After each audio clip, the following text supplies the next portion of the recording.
caminho da Constituição e Nova Cruz a permitir e amtenar ng 5% back. Duna ng 5%, ela visa que tem presupuesto e a AUE está cortando overtime de tour amtenar, de polícia, de douana, departamento ng essencial para garantir a continuidade e funcionamento da economia do país aqui e que está visa ng mita corta bos ng overtime awe para sobre que você não meste paga, você mesmo meste contribui para 5% que você não ganha. Você quer que senhor, gente grande, você acostumado a ganhar gente a porta de missa. Você quer que a senhora aqui está merecido de estar sentada em uma posição de ministro-presidente de um país assim aqui. Você quer que está normal com senhora, nem muita de 2 anos, 3 anos, ganha mesmo que a senhora aqui está ganha.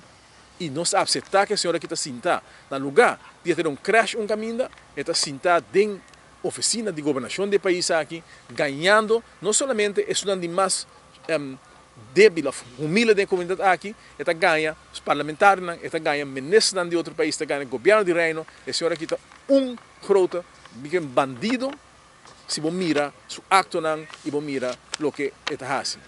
Está pede ao povo para quedar vigilante. Para a senhora que tem dinheiro que lo bini mais mentira.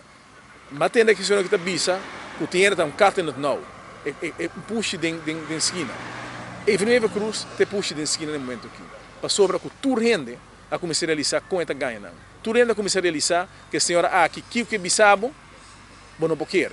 E hasta me tem que confirmar no povo que é mesmo começar a realizar o mesmo que está papia, é mentira. Se mesmo bisa, mas mire em uma reunião com um secretário de Estado, vice-senhora, entende? A bo papel com a prensa de Aruba, mas a aqui com a bisa, não nota quer. O povo aceita e é isso a conclusão. O que a senhora aqui bisa, não quer, se você não quer sair ganhar. Então, ela até aqui não, com de prova não para mostrar, com ela ganha, e versus não, espera que o versus não suou a abre, e espera que o versus não é seguinte via. Passou o bem que você não via mais para ganhar bolso, que você não está consciente que a solução do país aqui, definitivamente, não o ministro-presidente ganhador e um set de abusador no parlamento que está sustentando.